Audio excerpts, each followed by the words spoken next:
The memories that keep you up at night are not your own. They lurk beneath the surface of your recent past, but their friends are strangers to you. Their home haunts you, and their words were never met by your ears. You try to remember in the early hours of the morning, where did those memories end and your life begin? Who was that? Who were you?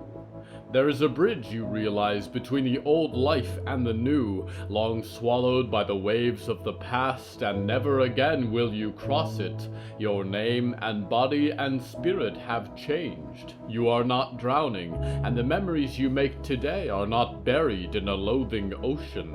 You hold the past like a seashell in your hands. It belonged to such a lonely thing, and return it to the waters of unremembered time. You walk now on the shore of dream, and the life ahead of you says hello from the Hallowoods.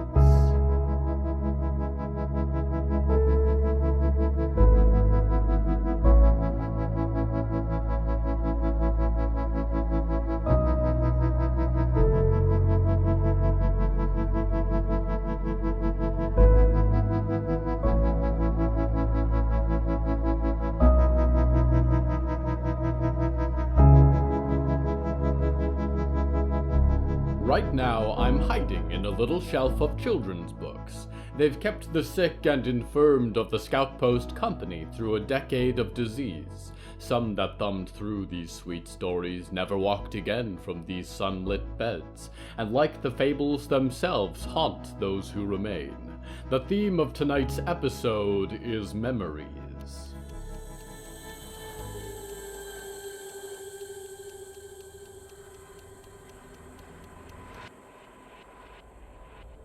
"Stay still, Huntington," Diggory said. "She is only trying to help." "I don't need help," the Revenant grumbled, and Mrs. McGowan almost dropped her needle as Huntington flexed their sharp fingers. "It's hardly a scrape." "At one time a creature like that kicked my arm off," Diggory volunteered. "I did not enjoy that much." "Judging by your stitches, it got more than your arm," Huntington said. Diggory frowned. "And whoever mended you must have been practicing with a shotgun in the other hand." "That's uncalled for," Percy said, appearing in the air like mist and leaning towards the dead hunter. "Diggory's lucky to be alive." "A situation I'm sure I might have helped with had I been free," a voice said from the door. Diggory glanced over to find Stitchery pinned, slender as a pair of shears and precise as a sewing machine. "Mrs. McGowan, thank you for your help," Stitchery continued, "but we can take care of our own maintenance." "If you're sure," the woman replied, putting her suture kit away. "But we are here if you need us, all right?" Stitchery knelt beside the infirmary bed, producing a silver needle and a spool of black thread with a flourish. Huntington's square chest was bare, and had been perforated by several sharp wedges, the hoofprints, Diggory knew, of the Gryphicaws. Their stuffing peered through the wounds, and symbols of black ink were inscribed on the inside of their skin. "You fared much better than I did with them, at least," Diggory said. "It's in my design," Huntington noted, as Stitchery's spindle fingers went to work, driving in stitches with a mechanical stillness. "You are not made for fighting, Diggory Graves." "No," Diggory said, glancing at Percy. The lovely boy had drifted over to examine the shelves of children's books. "I suppose not." "There we are," Stitchery said, finishing the last suture and severing the thread with a sharp-edged fingertip. "Almost as good as new." Huntington flexed their chest. The stitches held. "While you are both here," Diggory said, "can I talk with you?" "If it is important, we may convene the family," Stitchery said. "What is it?" Huntington said, sitting up on the bedside, curious white eyes gleaming from under their shaggy black hair. "Are you sure we should be talking about this with them?" Percy whispered, appearing again on Diggory's shoulder. "I think so," Diggory said. "I will ask you two to keep a secret." "We have no secrets among us, Diggory," Stitchery said. Except where Leyland buried that blasted bell, Huntington said. Which we agreed should be a secret, Stitchery said. It cannot reach Violet or Burn until tomorrow, Diggory said. Both of the revenants looked to each other and nodded. Diggory continued. Riot is leaving the scout post tonight. She is going to Dreaming Box Andromeda in California to rescue her mother. She has asked Percy and I to go with her. And will you? Stitchery said. I am not sure, said Diggory. Riot is a good friend. Were it not for her, Solomon Reed might still be here to terrorize us, to take Percy away. And some part of me, the people I used to be, knew her mother. If I go to meet her, I may remember more about my purpose, about what lies in the north, who I am. You are unique in that respect, Stitchery said. We were largely assembled by convenience. Your parts were all intentional. This north you dream of is in your design alone. What do you mean, who you are? Huntington said. You are Diggory Graves. You are the Undertaker. That is your design. You all seem so sure of yourselves, Diggory said. I have not seen any of you question your identity or your life. You just are. I find myself full of questions. Who am I? What does it mean to be anything? I feel I am a shapeless piece of clay or an unfeeling mist, unsure of what form I should take in the world. Perhaps Stitchery should crack you open. Take a look at you, Huntington said. Perhaps your makeshift mender left a few threads loose. Nothing of the sort, Stitchery said. We have had more time to become comfortable with ourselves. Diggory is very young still, Huntington. Be gentle. Huntington grunted, and Diggory felt like shedding a tear, although that was a rare occurrence. All of that to say, Diggory said, I think of this place as my home. Not just you, but the entire scout post as my family. And if something happened while I was away, I could not forgive myself. All of us are here to keep these people safe and provided for, Stitchery said. If that is your area of concern, you need not worry. They are in good hands. Should I go with her then? Diggory asked. If it is a question of... Stitchery began. Absolutely you should, Huntington said, and stood up, pulling on their vest, and left the door open on their way out. Stitchery sat for a moment with Diggory. It is not an easy life, Diggory, that we have been commissioned. So many voices, so many parts. If you find some way to peace, to making the memories quiet, do it. Without apology, whatever form it takes. We will not inform the scout post of your departure until after you have left. You have our word. Thank you, Percy said. Then I believe, Diggory said, and stood up, that we will be gone in the morning.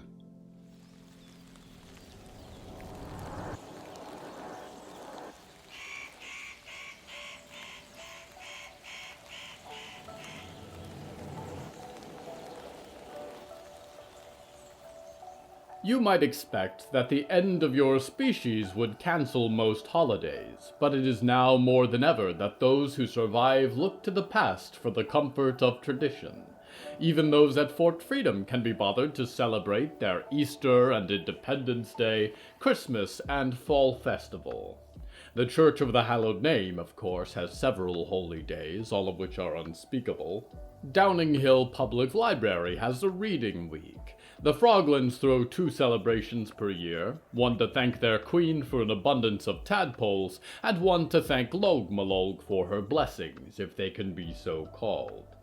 The Scout Post celebrates 3 solstices and an equinox, and as many religious holidays as requested by its residents. A little candle or an exchange of gifts to say, we did this last year, and the year before, and if we are lucky, we will do it again. They have also introduced a new holiday, Pensive Day, to recognize bravery and understanding in their scouts on the third Sunday of June. We go now to one observing Pensive Day correctly.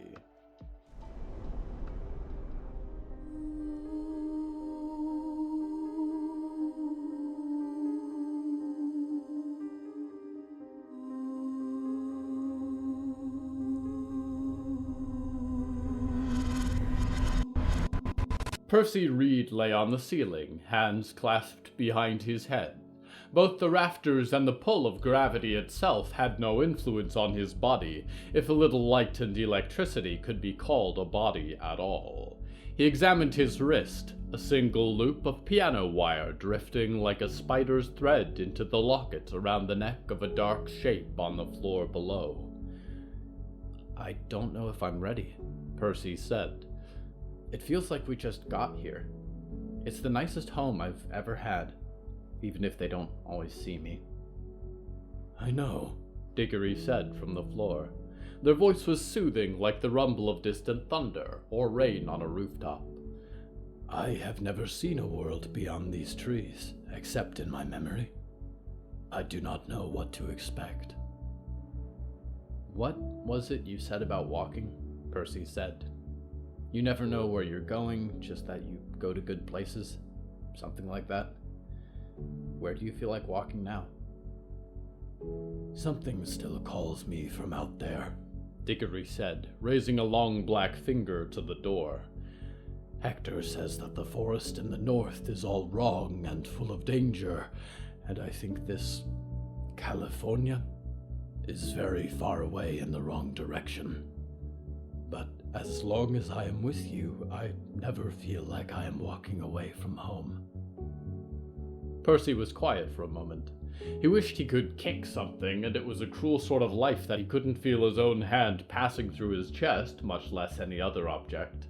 Diggory could walk and carry the locket, and that was well and good, but he'd be getting hauled around as long as he stayed in this half-life, only really able to watch others live in the world, shedding invisible tears for the rightfully dead. "Are you all right, Percy?" Diggory whispered. "We can still say no to Riot if that is what you need. I know these last months have been heavy." "They shouldn't be," Percy said. "He was awful and cruel, and he ruined everyone and everything that he touched. The house that you found me in, I was there for years, hoping more than anything that I would never see him again.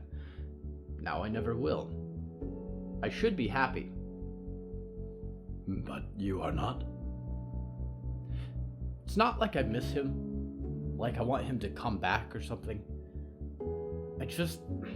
I wish it could all have been different. I could have been a normal kid with normal parents who let me have friends and watch movies and wear the clothes I wanted. Instead, I barely had a childhood, and then my bones were carved into a billion pieces, and I watched my dad die in front of me. I'm the last Reed ever. "No one should have to have lived the life you have," Diggory said.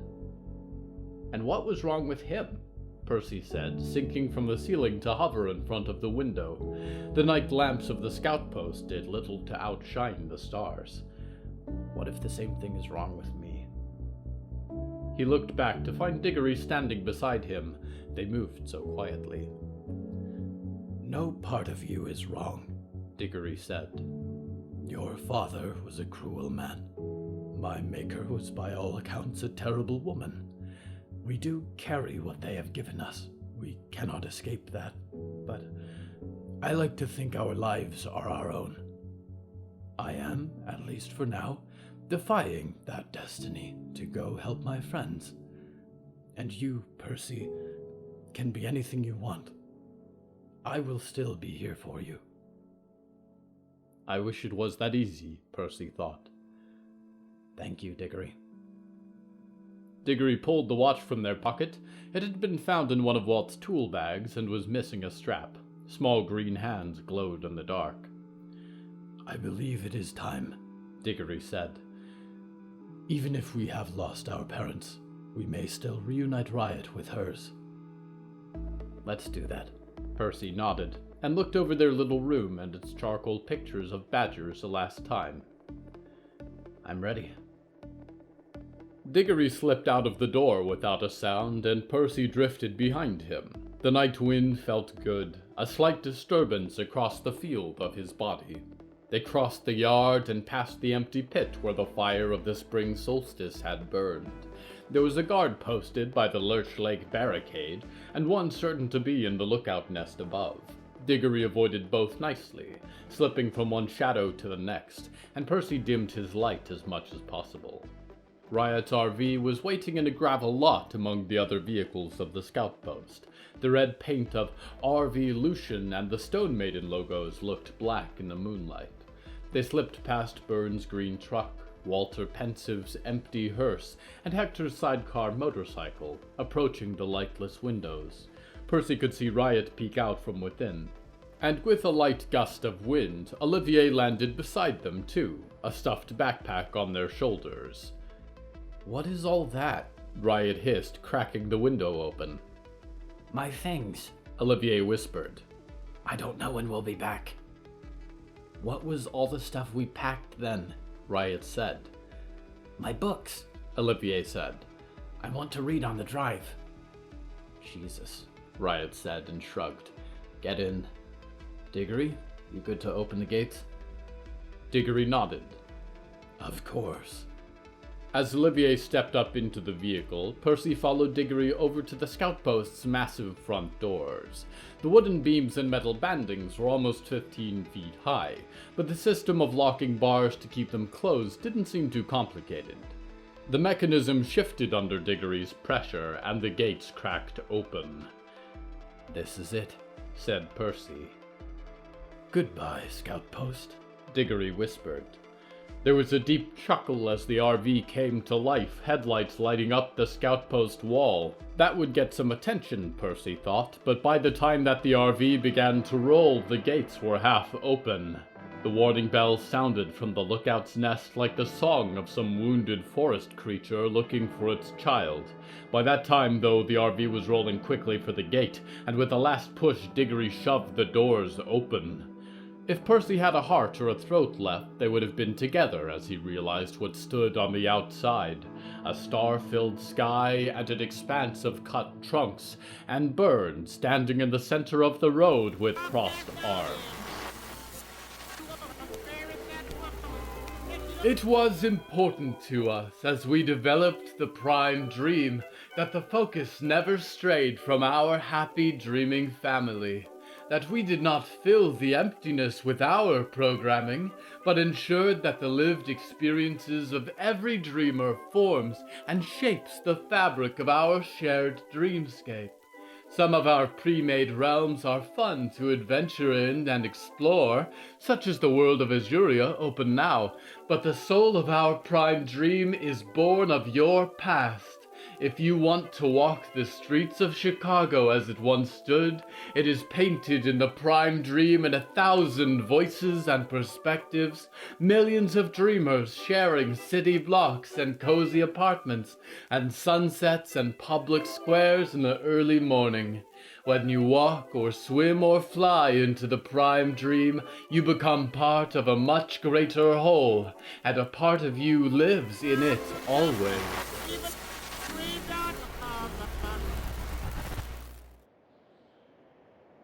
It strikes me as sad, dreamers, that now so many of you sleep in the past where the present cannot hurt you. I feel most for those who have been born in a dreaming box. All they have are memories of memories, a vision of the world refracted only through the eyes of those who have really seen it. We return now to Percy Reed. Percy swept in front of the approaching RV and lit up as brightly as he could, anxious for it to cease rolling. Burn squinted in the headlights but did not move. The RV Lucian slid to a stop, and Riot wheeled down the driver's window and leaned out. "Burn, move it," Riot called. "I'm not gonna run you over, but I will drive around you very carefully." Diggory drew near, and Percy descended hesitantly as Burn raised a hand and came walking for the driver's door of the RV. We're not trying to stop you, Burns said, much as we'd like to. But you'd get out of here one way or another, so we're just here to say goodbye. Oh, Riot said. that's nice. Who's we?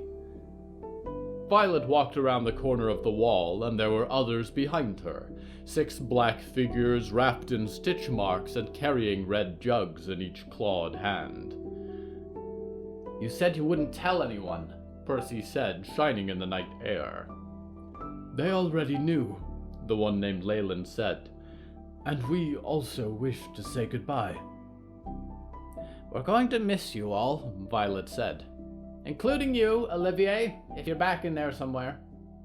There was a shine of blue eyes in the darkness behind Riot.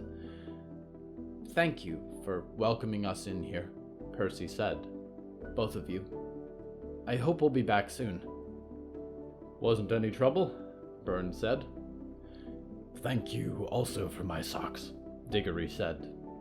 and the clothes, and for giving us a home for a little while.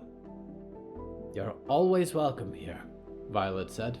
And I want you to know that we think of you all as family. If you'd like this to be your home, it is. I know you're hell-bent on going out there and doing something impossible, but if it doesn't work, or even if it does, please come back. We want you back. Riot nodded and rubbed at her eyes. This is for you all. Violet added, gesturing to the Mendes and the gas cans they carried. If you open the trunk there, we'd like to send you off with enough fuel to give you a head start. I can't take that, Riot said. That's like half your supply. We'll rest easier knowing you're safely on your way, Burns said. Percy noticed Al standing phantasmal and skinless on an inner scout post balcony. Percy gave a goodbye wave, and Al waved back. The RV door popped open, and Riot fell out to wrap her arms around Burn. Thank you, she said, muffled by Burn's shoulder. I hope you find your mother, Violet said. and travel safe. As safe as you can. I will do everything I can to bring them back in good health, Diggory said, and approached their own family, who were placing the last tanks in the back of the RV with careful hands. As for you all, I'm glad I have come to know you as my family. I hope you will be happy here for a little while. Protect these people of the scout post, please. They are my family too. This is our home now, Said Leyland. We'll tend to it well. Safe travels. Said Townsend. See you later. Said Huntington. Toodles, said Cookery. Watch out for large insects, Said Floris. until we meet again. Said Stitchery. Goodbye, Diggory Graves. Said Leyland. Goodbye, everyone. Diggory said, and nodded as Huntington slammed the trunk shut. I'm sure you're anxious to get going.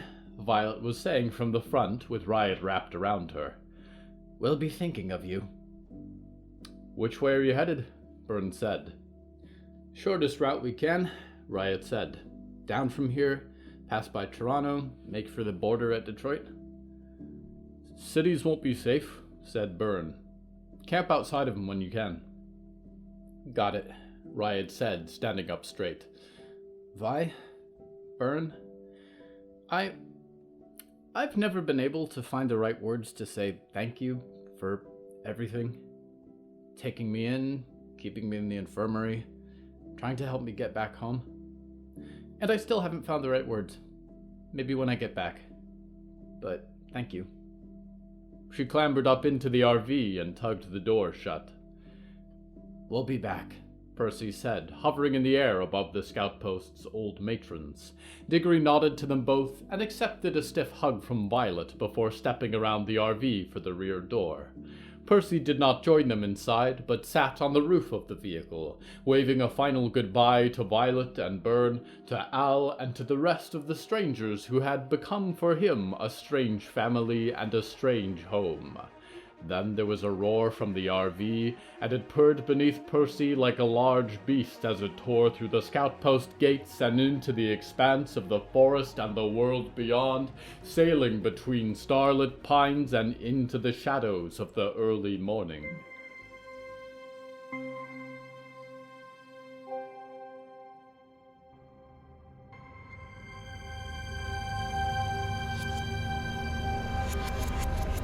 When you wake first in the grove of starlight, in the orchard, you find yourself unformed, as though who you were was forgotten.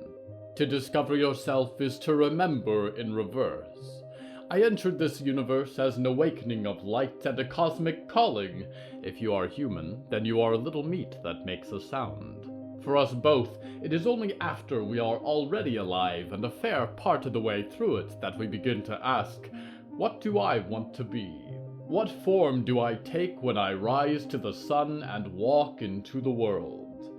It is not even then, but much after, when we have gone into the world and understand how we flow through it, that we find satisfaction in a name, in a type of presentation, a sort of existential consistency that we know is right. The culmination of what we have been for all its gray wounds and sharp edges, and what we are now, incomplete until our last breath, but on a truer course. I have been alive longer than the heart of your world, and yet it feels as though only now I have remembered how to live. We go now to one also engaged in this activity.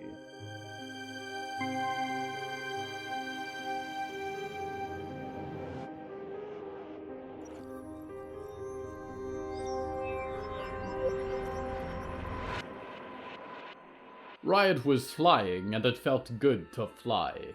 Freedom was exhilarating in her lungs, and the air whistled through her buzz cut. Beneath her there was a sunny shoreline, and around her there was an exultation of wind and seagulls, and whispers that said, "Is that really Riot? Did we just see Riot Maidstone?" Yes, she thought, this feels good. The prime dream seemed infinite, a shifting landscape washing from one mind into the next, a sea of memory, and she soared across its waves like an albatross and loved the horizon. There was a buzz from beside her bed, and she woke up with a start and tugged the dreaming visor up a little. No matter how bright the seas were when she slept, they didn't blind her like the cold morning sun. The light seemed out to get her specifically, beams shooting through the blinds to stab her in the eyes. She looked around, but nobody was there. Good. She slid back down into the blankets and closed her eyes again. They were warm and dark and heavenly. She grunted loud enough for the personal assistant to blink on, a little silver cube by her bedside, and a red eye looked up at her. "Hello, Riot. Can I help you?" Boxy said. "Breakfast," Riot groaned from beneath the covers. "What would you like for breakfast?" "Whatever is fine," Riot said. The cube blinked off again, thank God. She had almost fallen asleep when there was a knock at the door, yanking her back up to consciousness. "There had better be orange juice," she called. "Oh, of course," a cheerful voice replied from the other side, and Riot sat up immediately, checked that she was wearing a shirt, an old Stone Maiden cover. Ironic. Sure enough, the door clicked open, and a breakfast tray emerged, followed closely by Melody. There was a woman in a white coat behind her, and Riot shivered a little. "Good morning, Riot," Melanie said, and smiled. "This is Dr. Burfield. She's just here to check up on you." "Nice to meet you, Riot," the doctor said, and showed her teeth. "You can call me Velma." "Couldn't this wait till after breakfast?" Riot said, and the woman in white drifted towards the bed like a motherly ghost. "It's already noon," Melanie said helpfully. The Burfield woman pulled Riot's wrist from the covers, God, her hands were cold, and pressed her fingertips into Riot's vein. "Come on," Riot said. "It's been weeks. I'm fine." "You suffered quite a bit of exposure," Dr. Burfield said, with a voice that Riot hated. Too sweet. "We just want to make sure you're all right." "I'd be more all right with breakfast," Riot said, as Melanie deposited the breakfast tray over her lap. "You've been through so much. Melanie said, and squeezed Riot's other hand. She was more gentle than the doctor. It must have been so hard for you. Dr. Burfield finished counting to 60 or 100 or whatever nurses like to count to, and nodded officially and stood up. No fevers, confusion, loss of consciousness, the doctor said. Like I said, I'm fine. Velma, do you have everything you need? Melanie said. I think she's in good shape, said the doctor. I'll leave you two to it. Melanie waited for the doctor to leave and turned back to Riot. It was hard to look away from Melanie. Her hair was all in spirals that danced around on her shoulders when she moved. How are you feeling? For real? Melanie asked. A little weird, Riot said, peeling a donut out of a plastic wrapper. The Prime Dream is cool. I've been having fun with that. Oh, for sure, Melanie said. What? Riot said. You made a face. Well, you're new to the Prime Dream, and there's so much there to explore. It's got to be very exciting, Melanie said, and sat in a chair by the bedside. The sunbeams lit up the back of her head like a halo. I've grown up in it, so I'm always looking for ways to improve. The next evolution, you know? Gotcha, Riot said. The orange juice burned on her tongue. And then there's, like, the whole memory thing. Mom keeps acting weird because of it. She'll be like, what do you mean you don't remember our millionth curry dinner together? And it's like, sorry, Mom, not my fault. Mental condition. She thinks you whacked my head when you picked me up or something. I can explain it to her again if you'd like, Melanie said, and put her sneakers up on Riot's bed. There was a small black point in the whites of her eyes, contact lenses instead of a visor, Riot thought. I don't think it would help, Riot said, and started on a small bowl of fruit pieces as vibrant as neon lights. She'll get used to it. Just want to make sure you're taken care of, Melanie said, and nudged Riot's leg with her shoe. Also, I've got weird news for you. What's weird news? Your dad has been asking to see you. Riot froze for a moment, and a piece of cantaloupe fell off her fork. What do you mean, my dad? Well, he's been here, like Prime Dream here. I think he's in Box Pisces. Anyway, apparently he tipped off the Botco reunion organizers about where to find you. And just in time, honestly. Now that you're back and safe, he'd like to talk to you. Riot put down her fork. I'm sorry, what? What for what part? I just need to know, like, do you want to meet him? It's okay if not. You can say no. No, I think I would, Riot said. There had been almost nothing about him in her old journals. Thank goodness they'd gotten those from her mom's bunker, or she'd have nothing to go on at all. All right, I'll get my people to chat with his people. Book you a lunch or something this week, Melanie said. Make it a dinner, Riot said, and poked her tray away.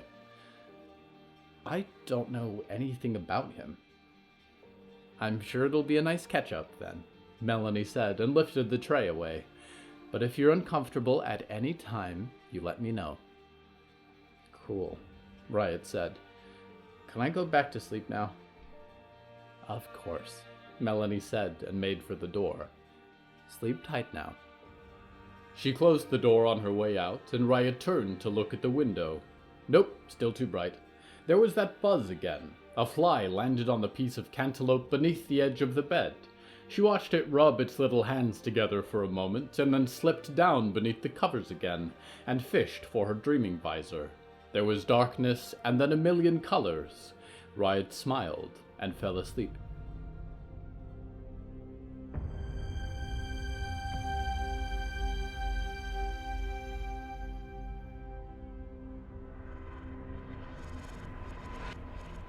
Memories. We decide to keep so few of them. Countless days lost to the gray soil of time, almost as though they had never happened at all. A set of flickering colors from when you were young, a few shining moments, a couple of dark places you wish you could forget. They are all that we carry with us, really, when the carbon and the dust is gone. the things that mattered so much to us, feeling and passion and excitement and grief and loss and numbness, washed away. Perhaps it is for the best that we bury the past. Perhaps it is a blessing to forget, if it lets us smile again in the moment. Your head holds less of the past than mine, but my life has been longer than you can comprehend, and I will be making memories when you comprehend no more. Centuries and dark millennia will pass, the light of your sun will rejoin the emptiness between worlds, and I will forget who I was today. But I promise, I will remember you. I will remember this little world and the life you lived upon it. Until memory itself is undone, I am your loyal host, Nickignick, waiting mnemonically for your return to the Hallowoods.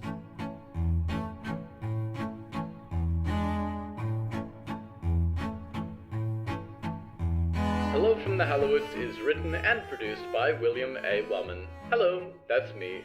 If you enjoyed this show, please don't forget to follow it and share it with a friend. The bonus story that goes with this episode is called Black Eye, and is available on the show's Patreon at patreon.com/Hallowoods. Because we operate without ads or sponsors, our supporters are all that keeps this show going. Plus, supporters get weekly bonus stories, behind-the-scenes content, exclusive merch, and even more. Merchandise and episode transcripts are available at hellofromthehallowoods.com. You can even find us on social media at the Hallowoods. Music is used under license from artlist.com. Our opening theme is Forest Overture by Yehezkel Raz, and the closing theme is Farewell by Belsitzman and Matan Ephrat. Until next time, dreamers, do you remember what you dreamed last night? No? Good. The prophecy eaters are doing their job correctly.